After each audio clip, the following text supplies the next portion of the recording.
Cossy Arsenal podcast. My name is Cossy. Welcome back to a brand new video. This is the latest Arsenal news and transfer news as well. July is here, and Arsenal expected to make massive progress on the transfer window and the market in July. Of course, I've talked about June and why Arsenal didn't make a lot of deals in June.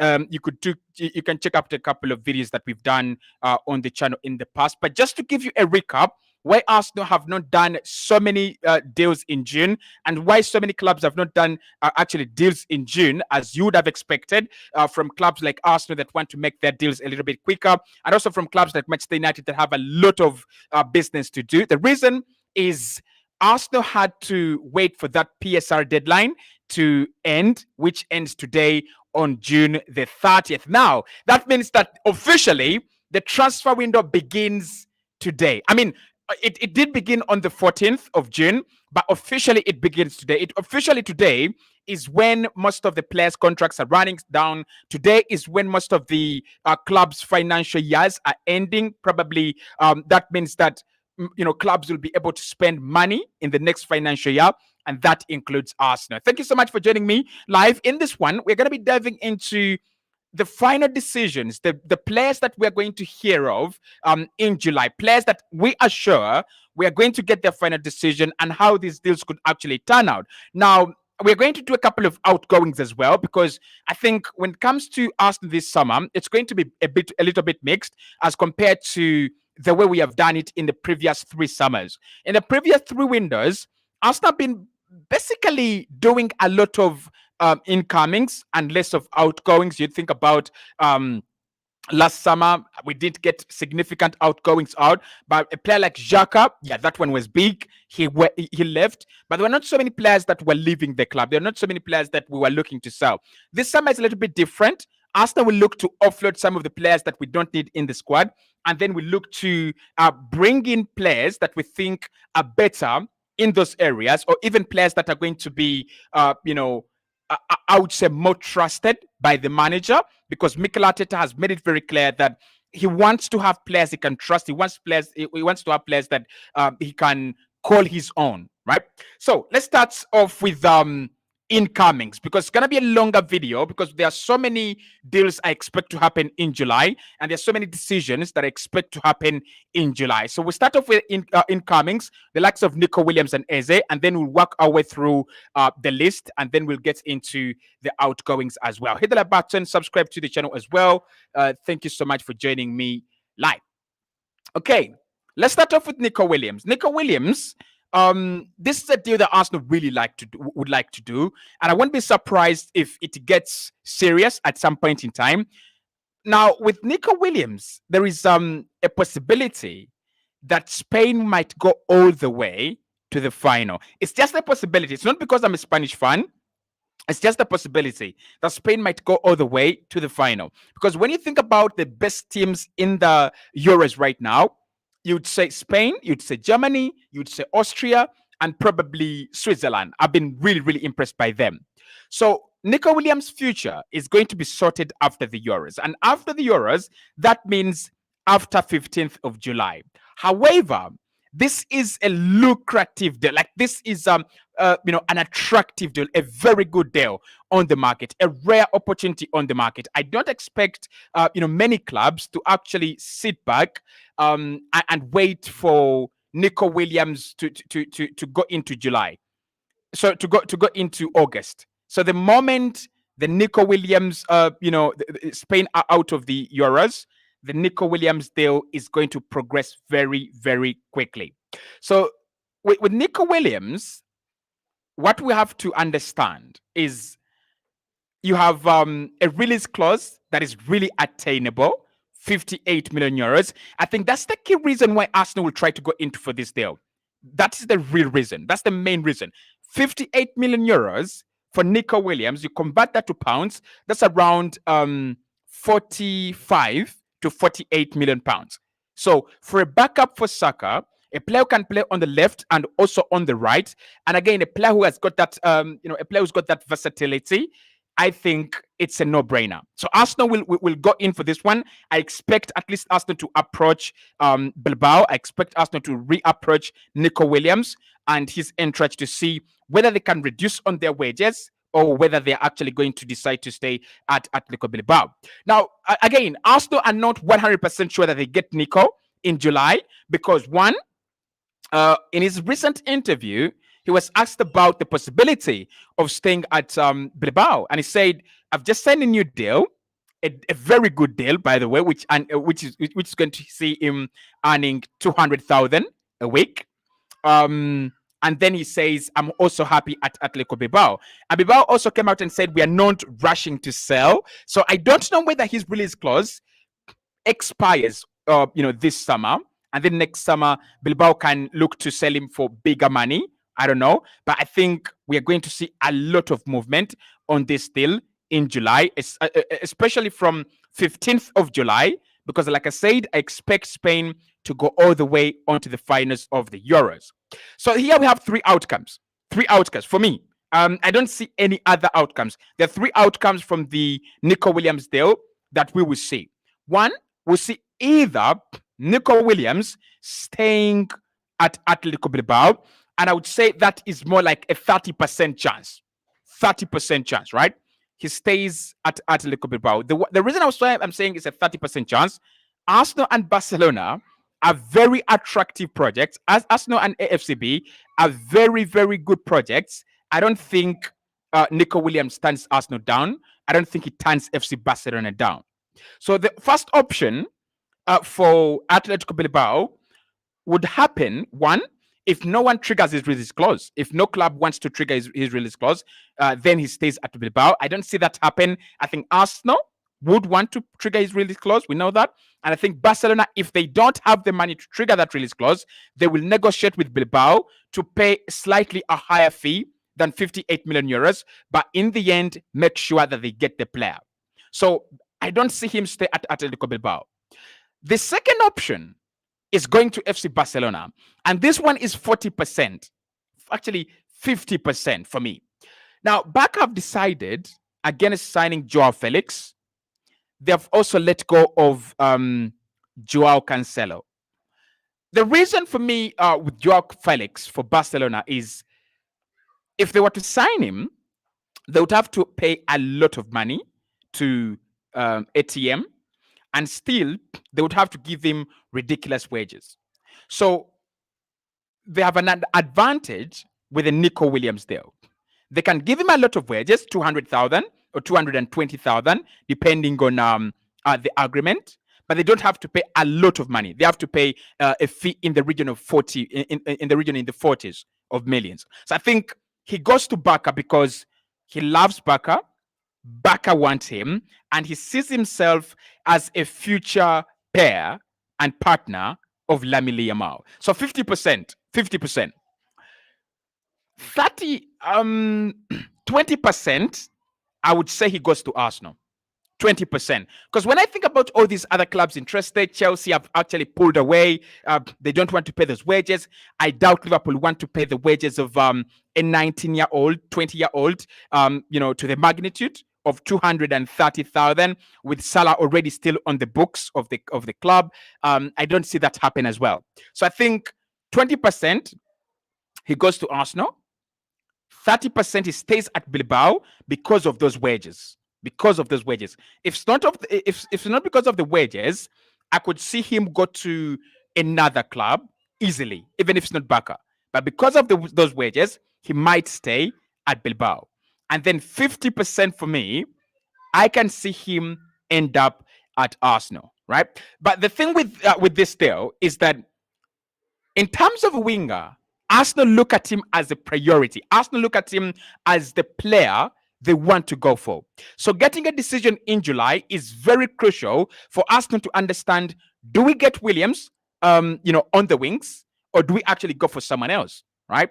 And I think this is a deal that's going to be decided in July. This is a deal that we will know where it ends in July. I don't expect this one beyond July. I don't see Nico Williams as a signing that a club makes in August. Now, the only reason why this could drag on and why this one could wait a little longer is because of Barcelona's financial situation.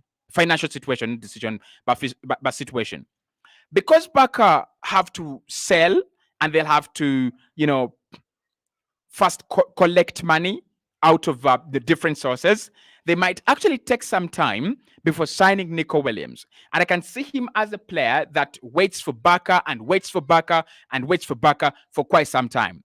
So that is the only reason why I would say the deal maybe stalls, maybe waits for FC Barcelona a little bit. But Arsenal will get the final decision of Nico Williams in July. It is a decision of the player. It's the decision of the player. If he agrees to join Arsenal, he will go to Arsenal. If he agrees to go to Barca, he will go to Barca. If he agrees to stay at Atletico Bilbao, he will go. He will stay at Atletico Bilbao because it's a release clause. It's a release clause. So personal terms become paramount. Personal terms become the king in such a deal. So that is one that we are 100% sure a decision is going to happen in July. Next, Eberechi Eze. Now, with Eberechi Eze, it's a little bit complicated than people make it out to be. Why it's complicated is then Eze is not short of suitors. He's not short of clubs that are interested in him. Actually, there's so many clubs that are interested in Eberechi Eze that Arsenal are not even among the front runners. But Tottenham are the front runners on this deal. And again, Eze is at the Euros. Where do you see England end in these Euros? Where do you see them ending? Because I can see them beat Slovakia. Then I can see them maybe go past Switzerland. So that is round of 16 and then quarterfinals. I can see them go past Slovakia, round of 16. I can see them go past Switzerland somehow in the quarterfinals. So we expect England to go as far as the semifinals of the Euros. Eze is with the camp, with the England camp at the Euros, and that means that this is another deal that will be decided after the Euros. Now, with the Eberechi Eze deal, very complicated, very, very complicated. The information, of course, we have is that Arsenal very much interested in him, very, very much interested in him. Tottenham are very much interested in him, and we were told that Tottenham were leading the race for Eberechi Eze. Now, why Eberechi Eze's deal will be decided in July? Crystal Palace's policy. And Crystal Palace, they need time to replace him. They need time to, they need to know, are we beginning with a new season with our star player, with our best creative player, with our number 10? Or are we beginning the new season without him? And if we're starting the new season without him, then we've got to replace him. That's why Arsenal again will get a decision on Eberechi Eze in July. Now, this one, I can see Eze as a deal that, he looks, I'm sorry, he reminds me of the James Maddison to Spurs deal. Like, he sounds like that kind of deal. He sounds like a deal that Tottenham would do. Eze to Tottenham, yeah, it sounds like a deal they do. But Arsenal have an upper advantage on Tottenham. This is why. Tottenham are reluctant to pay the 50 million up top. And Tottenham also have not been proposed to add, to be willing to add players to the deal, kind of a swap deal where you have Edin Ketia or Reece Nelson. We talked about this in the morning. So if Arsenal add a couple of players to this deal, so let's say we add Reece Nelson and we add 40 million on top of Reece Nelson, Arsenal could crack this deal very, very easily, very easily. But this is going to depend on outgoings. Mark my words, this is a deal that depends on outgoings. The Nico Williams deal, and why I think on our side it's easy, Arsenal would have the money to trigger that release clause, and the deal doesn't really depend on outgoings. Whether Jesus stays, Nketiah stays, regardless of who stays, Arsenal can sign Nico Williams, and Arsenal will sign Nico Williams because even last season, Reece Nelson didn't play that much, and Edin Ketia didn't play that much without having Nico Williams in the side. The Eberechi Eze deal depends on outgoings.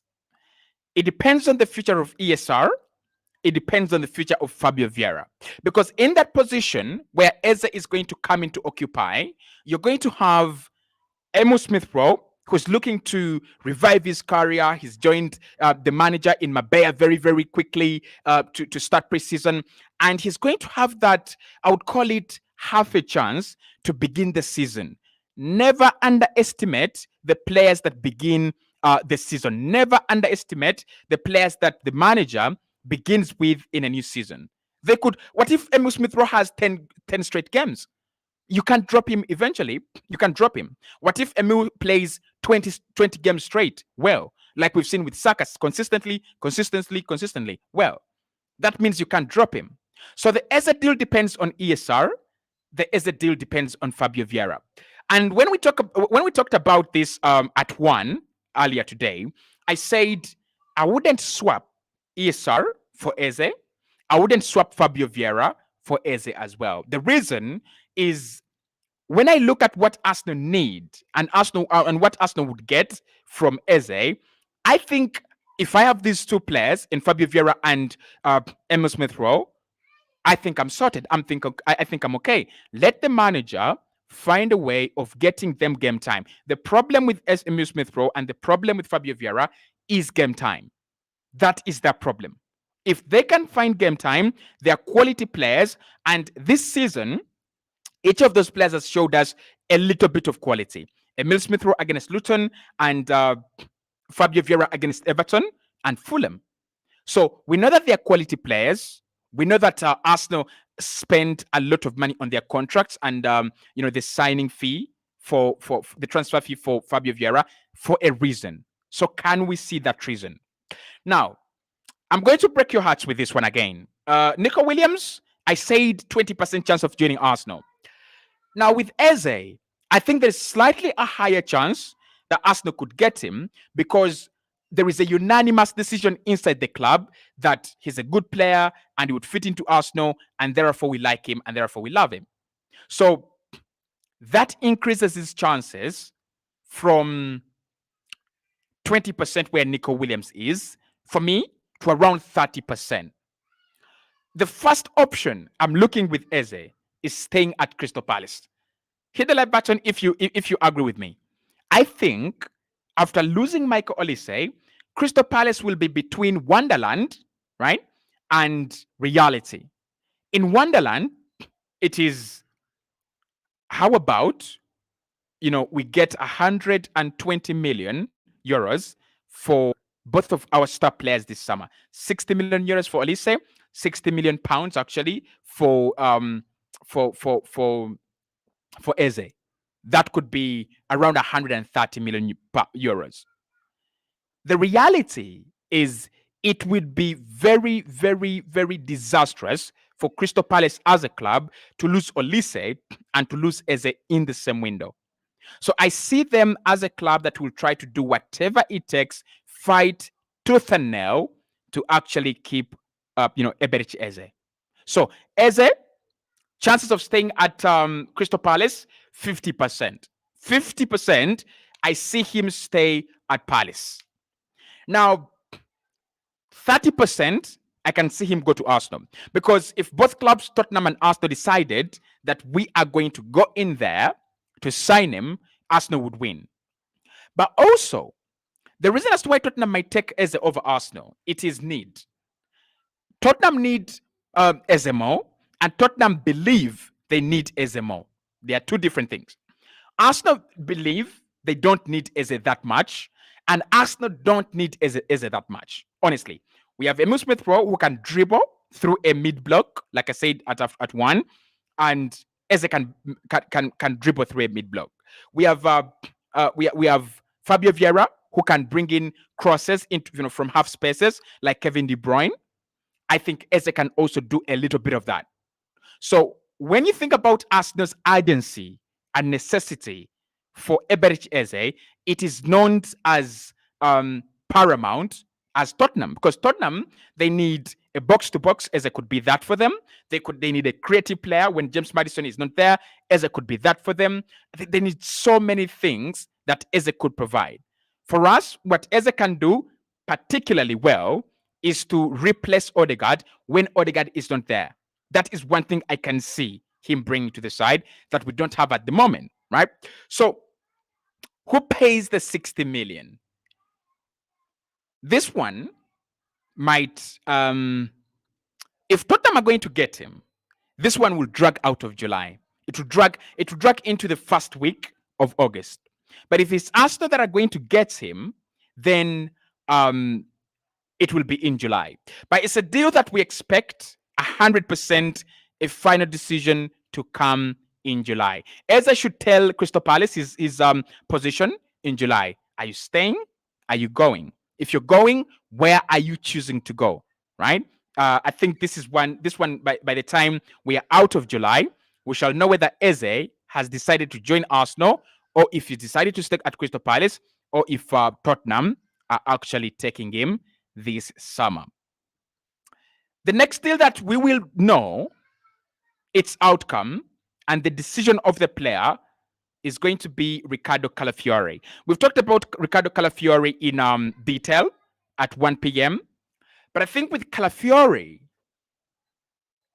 we might even get information in the first week of July. Next week, this starting week, we might get information, substantial information, mind-blowing information on the Calafiori deal. Forget what Fabrizio has said. Bologna don't want to sell to Juventus and all that. That really doesn't matter.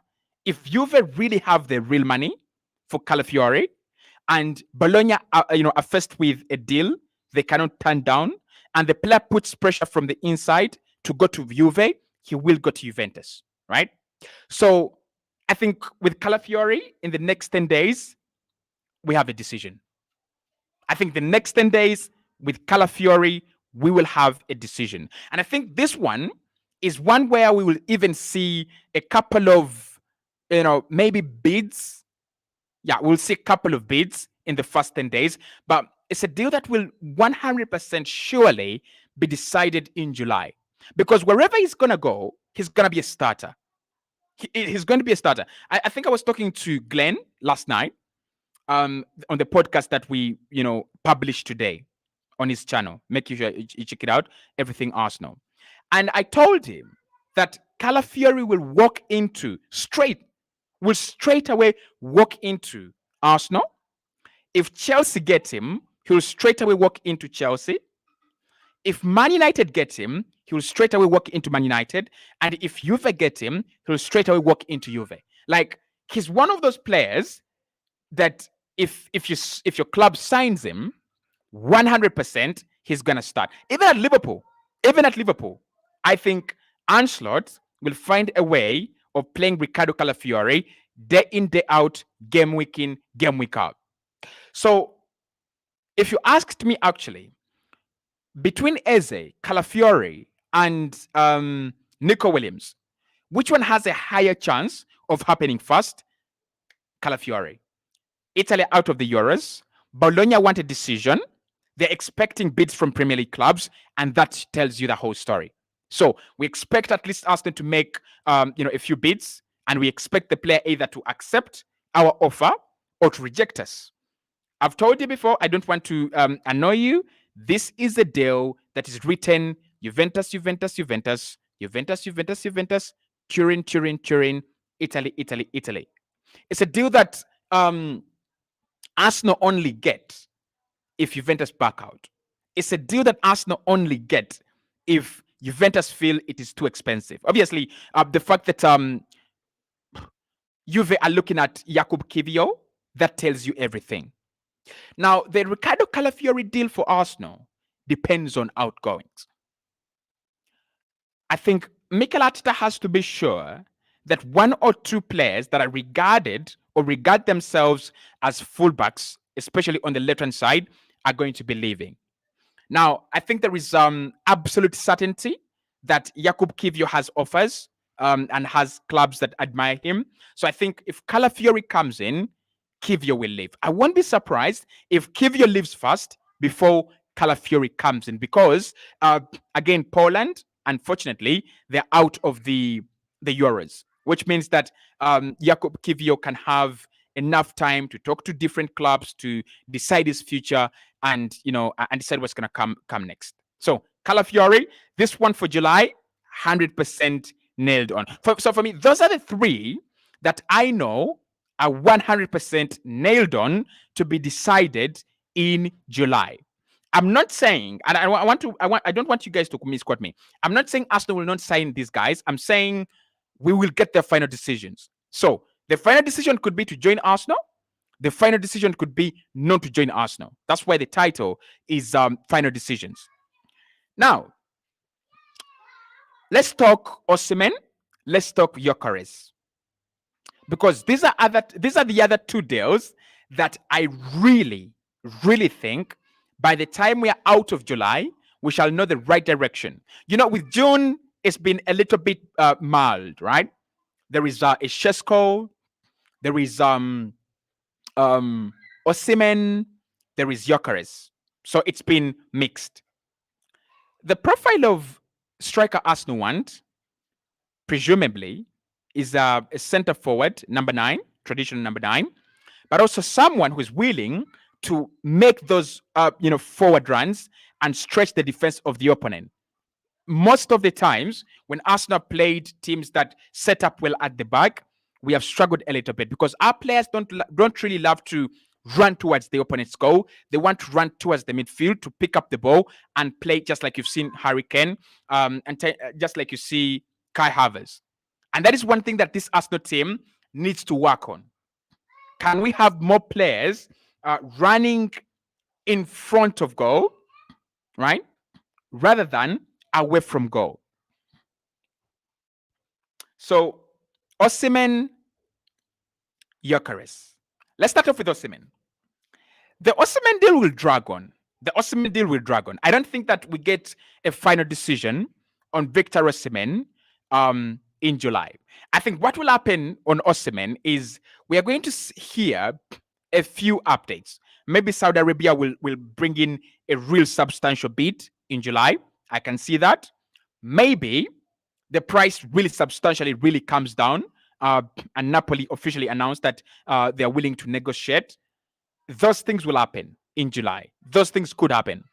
But for us to get the final decision from Aureli De Laurentiis, Napoli, Osimhen, and Arsenal on signing Victor Osimhen, that is not for July. I don't see it as for July, because if you're Napoli, what you want is you want to drag this deal so that you get the maximum out of money, right? So what they will want to do is they'll want to drag it, frustrate Arsenal, frustrate Chelsea, frustrate anyone that wants to sign Osimhen, so that they get that Saudi Arabian money, because they have an agreement to sell him and they're committed to let him go. So I think with Osimhen, this one will have to wait a little bit longer. Victor Gyokeres. With Victor Gyokeres, it's funny, right? It's funny because the attention is getting on the market is not the attention we all expected. And that comes from the fact that either all clubs agree that it's too expensive, or all clubs are just waiting for that opportune moment to trigger his release clause. It could be either way. Now, I can see Arsenal triggering the release clause of Victor Gyokeres when we get desperate, right? I think what Arsenal are trying to play and what Arsenal will do with Gyokeres is the waiting deal. It's nice. It's very, very brave. It's very, it's very genius. You just play the waiting game. You wait and wait and wait and wait. You wait for them to drop the price. You wait for them to calm down fast, right? So with Gyokeres again, this one is one that will, for me, drag on. I don't think Arsenal are desperate for a striker. We're not desperate. We might get one in. We will get one in, but I don't think we're desperate. I don't think we are really desperate. I think we can sign a striker in August and it will be okay. And the team will still be in a good position. So Osimhen, I don't think this one is decided in July. I think it will be decided in August. Gyokeres, I think this one is also decided in August as well. Now, Kimmich, Onana, Merino, and the number 6 position. When do we get an update? This one, let's talk about the position first, and then we talk about the players. So the position and the player that is going to come in and the urgency with which we need a player in that position, it's going to depend on departures. If Arsenal can offload, or if Arsenal offload Partey, and we also offload Lokonga in July, which I think is going to happen, which I think is very likely to happen. If Arsenal do those deals and we offload both players, we are going to see a number 6 arrive in July, right? We are going to see a number 6 arrive in July. This is a position and left back, and this. These are the two positions that I see Arsenal work on first. Left back and midfield. The goalkeeping department, that could drag on. That could drag on a little bit. That could take some time, right? Because it depends on Aaron Ramsdale. But the number 6 position, Partey is almost certain that he might leave or he's leaving. Lokonga is certain that he is leaving too. What have we got? We've got Jorginho. Thank God he's out of the Euros quickly. So we've got Jorginho there. Yeah, that's all. So I can see Arsenal sign a number 6 before August starts. I think that position is crucial, priority for Mikel. I don't see him play jokes. I don't see him play games with recruiting a new number 6. There are not going to be any games there.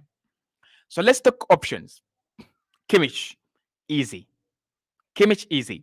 Now with Kimmich, this is another player whose future is going to be decided in July. And the reason? His future is already decided. They're bringing in Joe Palhinha, right? They have Konrad Laimer, and they have Leon Goretzka.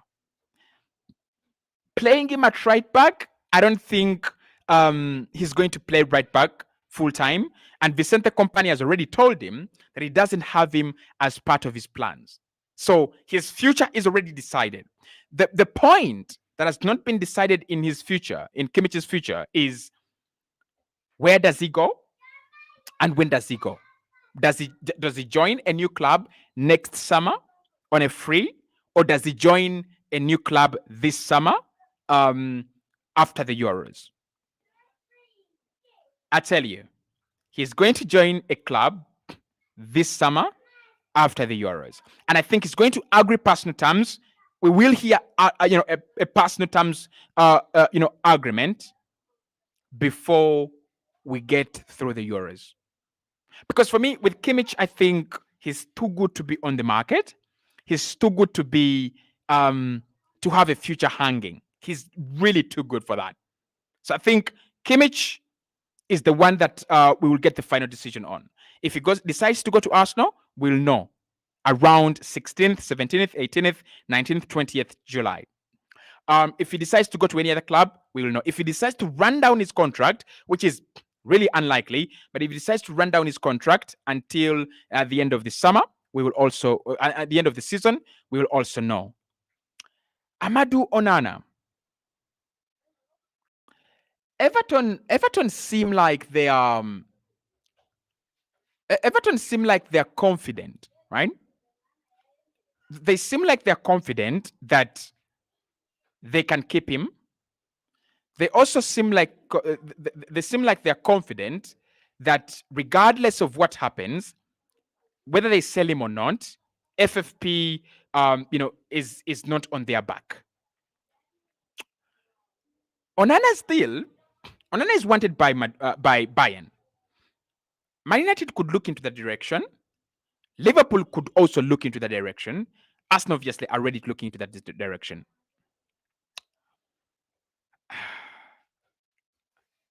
Do I see him stay at Everton? There is a possibility. I think with Onana, it's kind of a domino with Jared Branthwaite and Amadou Onana. If Amadou Onana stays at Everton, Jared Branthwaite will go. if Jared Branthwaite stays, Ahmad Onana will go. And this is the interesting part about these deals. These are the interesting parts about these deals. Onana and Branthwaite are almost in the same price range, right? 50, 60, around there. So it means that Everton, all they have to do is to get someone that to pay the exact amount of money they want in one of those players, and it will be over. It will be decided. Who do I see leaving? I'm not going to lie. I can see Amadou Onana leaving Everton to Arsenal. This is one of the deals that I still see happening. I can't lie. This is one of the, like, I can see him putting up an Arsenal shirt in July.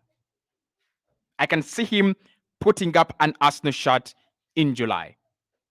So this one, we're going to keep our eyes on, because this one is the decision not only that I think will happen in July, but a decision that I think will happen in Arsenal's favor in July.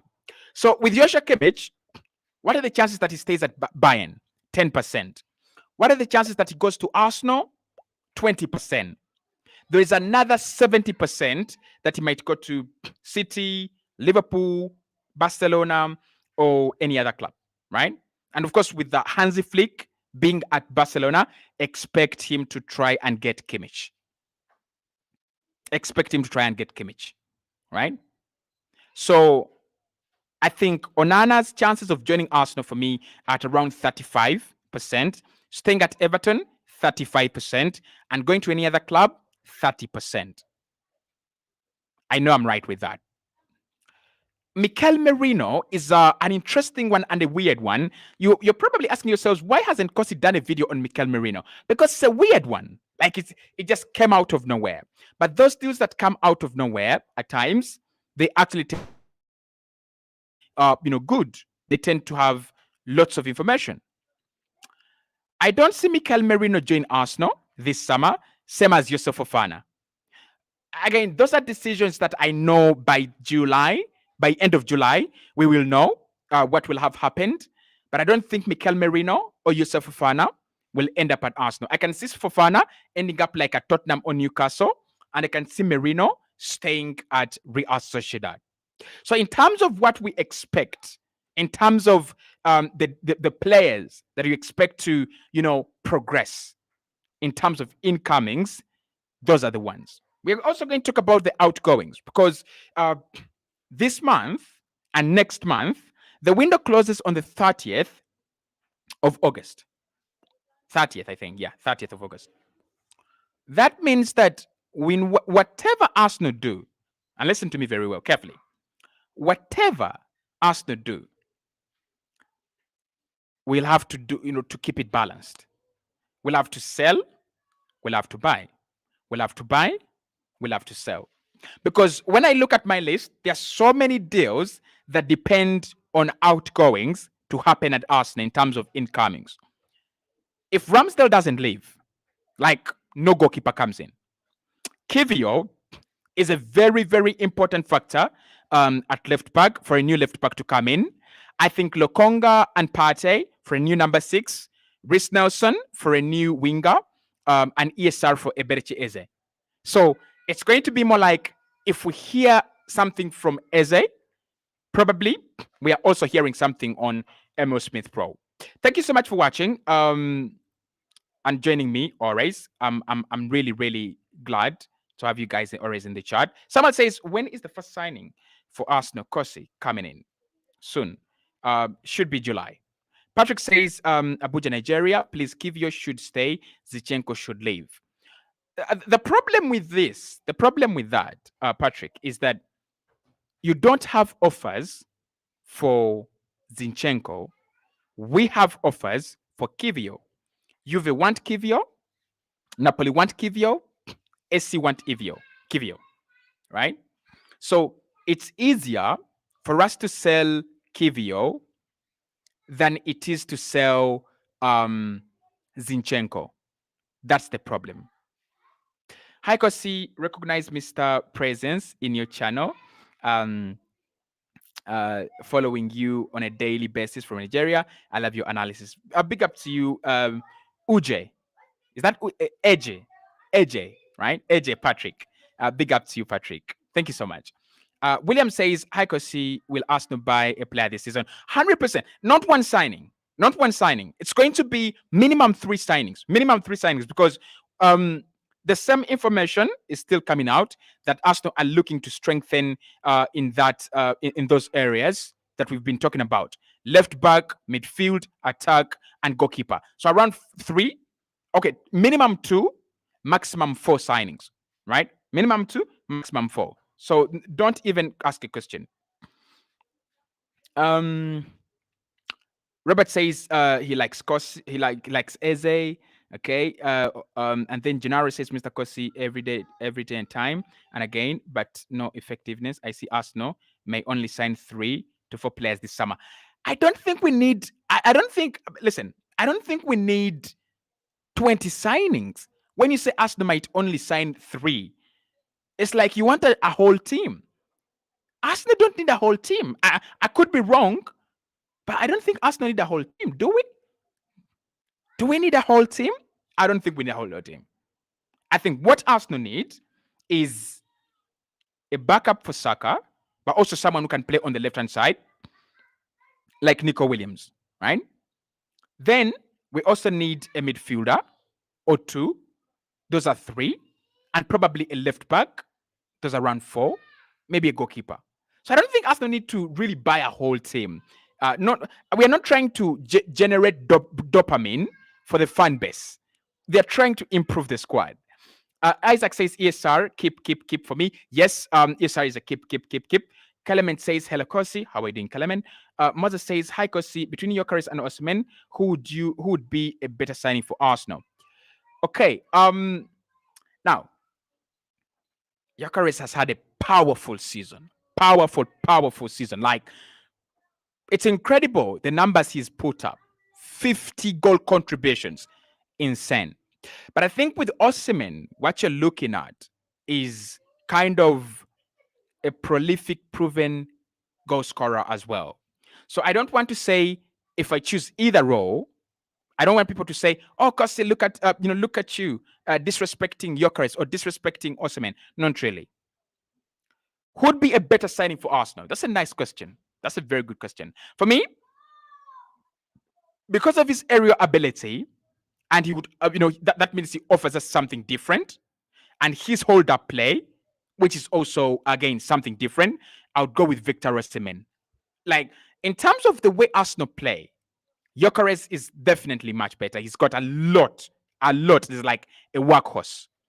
But I want a signing like Erling Haaland.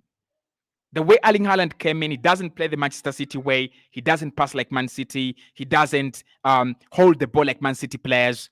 But he scores goals like no other Manchester City player. So I want Arsenal to pass their ball and create and do whatever we want. And then Osimhen comes in and he scores goals like no other Arsenal player. So I would go for Osimhen. Now, let's talk about the outgoings that we expect in July. 1, ESR. We are going to have a decision for ESR in July. No question there. It's going to be in this coming month. It's going to be in the next, after the next 24 hours, every single time when I scroll through Twitter, when I scroll through, Instagram, when I scroll through whatever, when I check my sources, I'm going to be expecting something. I'm going to be expecting something on ESR. No doubt, no question. Unless otherwise, we should get a final decision from ESR this month. And the thing with ESR is it's about the dialogue. It's about the dialogue between him and Arteta. It's about the dialogue between him and Edu. So if they talk to him and they guarantee him game time, which I've already said would be a lie. I don't think Mikel is going to give him a lot of game time. But if they can guarantee him game time I think we're going to have a decision in July where he says, I am going to stay at Arsenal. If they cannot guarantee him game time, he's leaving. Guys, no game time for ESR, he's leaving. I won't be surprised to see SS signs for Arsenal, and in July, as it ends, ESR signs for Aston Villa. And I have a big feeling, I don't know why I have a bad feeling about Aston Villa. I think Aston Villa, for me, they are going to be very crucial in the decision-making process of ESR because they are a club that like him, they are a club that appreciate him, they are a club that are willing to give him game time. 100%, absolutely 100%. So, ESR, keep your eyes on that one in this July. The second one is Reiss Nelson. I think with Reiss Nelson, his future is not yet decided, but his decision has already been made. He has already told Arsenal that whatever happens, he wants to he wants to consider his future. He wants to look into his options in this summer. Now, for me, with Reiss Nelson, it shouldn't be about Reiss Nelson telling Arsenal that he wants to leave. It should be Arsenal telling Reiss Nelson that he's got to consider his options. For me, that's what I would say. So for me, Reiss Nelson, again, July, he's not going to stay at Arsenal. This one, mark my words, Reiss Nelson is going to be among the first departures that leave Arsenal. He's already told the club, I want to go. I want to assess my options. I don't want to stay at Arsenal and sit on the bench. So, Reiss Nelson, I think, unlike ESR, that might want to stay, Reiss Nelson has already told Arsenal, I'm assessing my options, and his decision is going to be one that affects the squad in terms of a player leaving. I don't see him stay at Arsenal, not in any way, shape, or form. Okay, moving on. Partey. Yeah, Partey. Does Partey's decision come in does Partey's decision come in July? It does. It does, guys. It does. It does. It does. By the end of July, Partey is one of the most important players for Mikel Arteta. That means that by the end of July, Arteta knows, do I still keep my most important player in the side, or do I lose my most important player in the side? And I cannot lie. I'm not going to lie.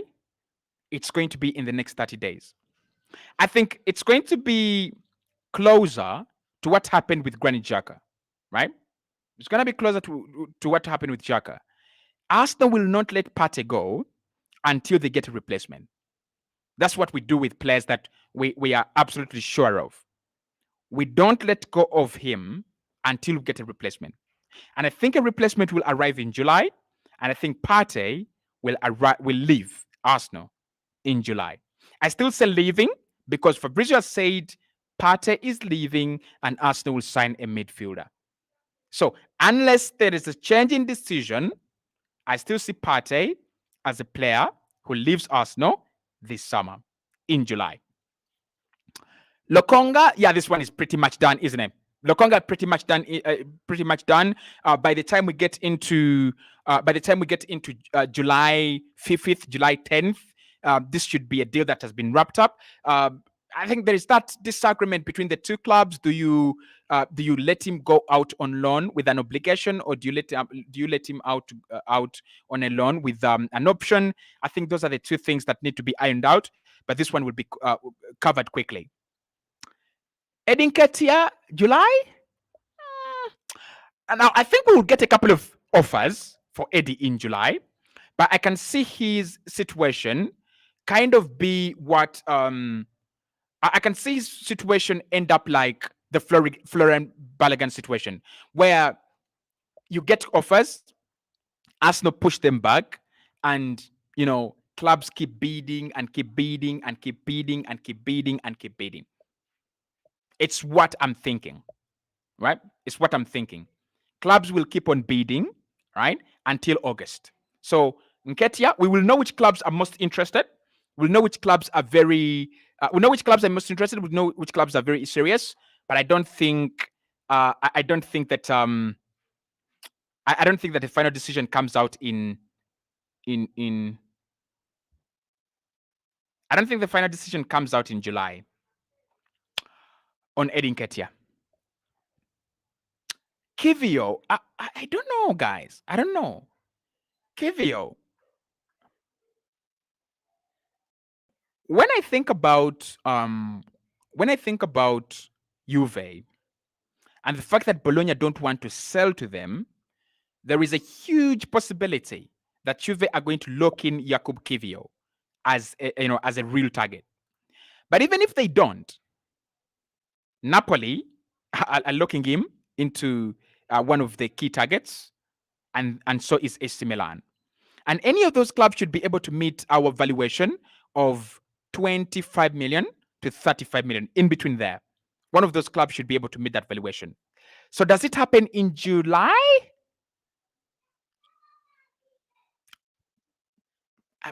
Kivio has a lot of signs that this is a deal that will happen in July. It has a lot of signs. There's a deal that will happen in July. I would love to know what you guys think. But when I think about the Kivio deal, I'm like, July, he is gone. He's gone. I don't see him step beyond July. Clement says, for me, I prefer Arsenal to keep Partey and we look for a striker and Saka replacement. The problem with keeping Partey is you might not sign anyone, and Partey was going to play for you 5 games a season. That is my problem that's my problem with Partey. 5 games a season. That's what he gives you most of the times. Kivia should go on loan. Not 100% in agreement with that. Nico Williams, then Gyokeres, then we are done. No. Paul says Kivia won't be sold. I think it's going to be a very, very weird market for you guys that just look at the market as keep, sell, keep, sell, keep, sell. It's going to be a weird market. It's going to be a weird market. You might even see a player like Leandro Trossard leaving in one of these summers. I'm telling you, probably not this summer, honestly, but I think that is where Arsenal are going in terms of deals and in terms of who do you offload, who do you add to the side. If you bring in a player like Nico Williams, then Trossard at some point in time, you're going to have to offload him. No question there. So, guys, let's go catch up with the England national team as Saka is starting for them. So, as they play Slovakia, let's catch up with them because we've got a lot of talking points for England, not for this channel, but for my background talk with Glenn as we record tonight's podcast. See you soon. Love you. Bye-bye.